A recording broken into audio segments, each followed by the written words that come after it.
ఎప్పటి నుంచో ఈ వీడియో చేద్దాం అనుకుంటున్నాను. ఎప్పటికి సెట్ అయింది.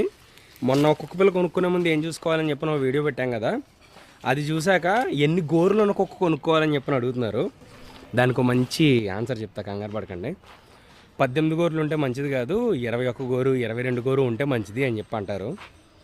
వీధి కుక్కలకి చాలామంది పాపం తిండి లేక ఇవి లేక అవి లేక తిరుగుతూ ఉంటాయి. వాటికి 21 గోరు ఉంటుంది. మరి నావి ఇండియన్ ఛాంపియన్స్ ఉన్నాయి. డాగ్ షోస్లో ఆల్రెడీ మనం కొన్ని విన్నింగ్స్ చేసాం కదా, సో వాటికి 18 గోర్లే ఉంటాయి. వాటికి నేను పెట్టే ఫుడ్ కానీ వాటికి ఇచ్చే మెయింటెనెన్స్ కానీ అన్నీ కూడా నెక్స్ట్ లెవెల్ ఉంటాయి. రెండోది ఏంటంటే అవి నేను డబ్బుల కోసం అయితే కొనలేదు, నా ఇష్టం కోసం పెంచుతున్నాను. అమ్మిన డబ్బులు పెద్దగా రావు కాబట్టి నేను వాటి బ్రీడింగ్ కూడా చేయట్లేదు. ఓకే, 18 గోర్లు ఉంటేనే డాగ్ షోకి ఎలిజిబుల్ కుక్క.